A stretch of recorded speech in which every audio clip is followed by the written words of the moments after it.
Hey guys, so tonight we're not talking about knights in shining armor, or lords feasting on roasted boars with goblets of wine, or damsels waiting in towers for their dragons, or whoever was supposed to come rescue them.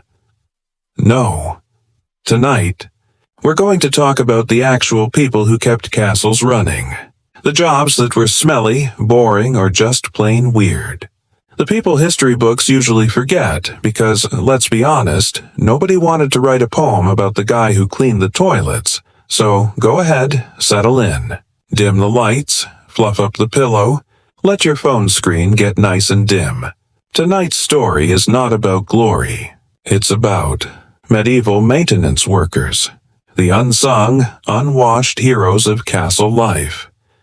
And don't worry, this is not going to get too exciting. In fact, the opposite. By the time we're done with gong farmers, laundresses, and falcon keepers, you'll probably be drifting off. Which is exactly the point. Let's start with the glamorous world of gong farmers. Now, the name sounds like maybe they were raising bells in a meadow. But no. Gong was the old word for human waste. So a gong farmer was, yes, the guy who cleaned out the castle latrines. That's right. Somebody had to do it. Castles, of course, had garderobes. These were basically toilet closets, little stone alcoves that let your waste drop into a cesspit below. And if you were imagining a nice flushing system with sparkling water, I hate to ruin it for you. These pits were exactly what you think they were. Giant vats of fermenting waste. And eventually, they filled up. Enter the gong farmer. Usually working at night because apparently people didn't want to watch someone shovel waste while they were trying to enjoy dinner. They came in with long shovels, buckets, and probably the kind of courage that only comes when you're very desperate for money. Gong farmers could actually make decent wages. That's the upside. The downside. They weren't allowed to live inside the city walls because apparently they carried the vibe of their job with them. Which, fair. Imagine being introduced at a banquet. This is John. He's the gong farmer. Conversation over, but here's the thing. Without gong farmers, castles would have been unlivable. Forget nights and feasts. If the toilets overflowed, the whole place became a biohazard. So, in a way, these men kept medieval society functioning. No one thanked them. But without them, the lords upstairs would have been knee-deep in their own problems. Literally. Okay, let's rinse that image out of our heads. Maybe with something a little waxy. Enter the candlemakers. Castles were big, dark, and made of stone. And medieval windows weren't exactly throwing in natural light. So, candles were everything. Without them, you'd be walking face first into walls, tripping over tapestries and spilling your mead in the great hall. Now, we think of candles as cozy, a nice lavender-scented wax glowing on the bedside table. But medieval candles? Not so nice. If you were rich, you got beeswax candles. Those burned clean with a soft golden light. But most people, they got tallow candles, made from rendered animal fat. These things smoked, they stank, and when you burned them, the smell was like a greasy stew gone wrong. Imagine living by candlelight and constantly feeling like someone was frying meat in the next room.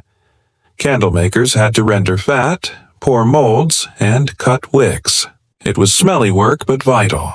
The castle staff would burn through candles constantly, especially in the long winter nights. A medieval historian once noted that monasteries alone sometimes needed thousands of candles per year. Castles weren't far behind, so yes, the candlemaker. Not glamorous, but if you've ever stumbled to the bathroom in the dark at 2 a.m., you can understand why people were grateful for a little wax and flame, even if it smelled like a butcher shop. Now, speaking of smells, let's move to the laundry, 'cause someone had to wash all those heavy medieval clothes. Enter the laundresses. Laundry in a castle wasn't tossing a shirt into a machine and pressing delicate cycle. No, This was hard, wet, freezing work. Laundresses hauled water, scrubbed fabrics on boards, boiled linens in giant cauldrons, and then hung everything to dry in the damp, smoky castle air. And keep in mind, clothes back then were made of wool, linen, and occasionally silk. Not easy care polyester. Lords and ladies owned mountains of linens. Shirts, undergarments, sheets, tablecloths. All of it needed washing, and all of it was stained with sweat, grease, candle soot, and the occasional mysterious medieval blot. The laundresses were usually women, often of lower rank, and their work was non-stop. Historians note that some castles had whole teams of women dedicated just to laundry. And imagine doing it all without soap as we know it. They used lye, ashes, or whatever local concoction they could scrape together, which meant your shirt smelled less like fresh meadow and more like burned wood with a hint of goat. Still, laundry was considered a respectable job compared to, say, gong farming.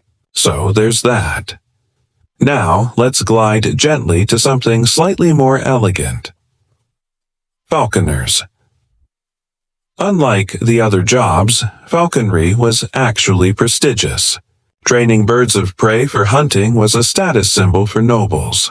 If you were a lord with a falcon perched on your arm, you were basically saying, "Look how rich I am. I've trained an animal that refuses to listen to me half the time." Falconers raised and trained hawks, falcons, and eagles, teaching them to swoop down and catch prey. It was a skilled profession, requiring patience and knowledge of birds. The falconer himself might not have been noble, but he had close contact with nobility. Kings often valued their falconers highly, even trusting them as confidants. Of course, working with birds also meant dealing with talons, beaks, and a lot of bird droppings. So, while falconry looked elegant in portraits, in real life it was a lot of standing around in fields hoping your hawk didn't just fly away forever, but castles needed more than birds. They needed food. Which brings us to the endless world of kitchen staff. Castles weren't eating small portions. Banquets could feed hundreds. Even daily meals required bread, broth, roasted meats, and gallons of ale. So kitchens were bustling factories. You had bakers, brewers, butchers, spit turners, sauce makers, and pantry keepers. The spit boy might have had the worst job. Picture this. You're sitting by a massive fire turning a heavy iron spit with a whole animal roasting on it. Hours of sweating, smoke in your eyes, blistered hands. And at the end, someone else gets the praise for the delicious roast. The spit boy just got asthma. The bakers were no better off. Bread was the staple of the medieval diet. Castle bakeries churned out endless loaves, often using flour so coarse it would grind down people's teeth over time. Fun fact, archaeologists studying medieval skeletons often find teeth worn smooth, like sandpaper, from chewing bread that was basically edible gravel. So, if you think today's gluten-free diets are bad, at least you're not crunching rocks with every bite. And then there were the brewers. Beer and ale were safer to drink than water, which means brewers were constantly brewing. Honestly, they were some of the most important people in the castle, though I doubt anyone toasted to their health while drinking the 15th mug of the day. By now, you might be thinking, castles sound kind of gross. And yes, they were, which is why another key role existed: herbalists and healers. These were the people who gathered herbs, prepared poultices, and tried to treat illnesses. Castles didn't have pharmacies. They had women and men who knew which plants might ease a fever or stop a wound from festering. Of course, sometimes they were just making tea out of whatever grew nearby and hoping for the best. But compared to doing nothing, it was something. Herbalists also prepared perfumes and scented waters. Because, again, castles smelled bad. Imagine stone halls, smoky fires, sweaty people in wool, and a generous dose of latrine waft. You'd want a sprig of lavender tucked somewhere too, and all of this barely scratches the surface. Castles were like little cities. You had armorers to fix weapons, scribes to keep records, chaplains to pray for everyone's souls, and even jesters to keep the lords entertained when dinner conversation got too gloomy. But the truth is, behind every shining knight was a trail of workers scrubbing, hauling, and quietly suffering to keep the system going.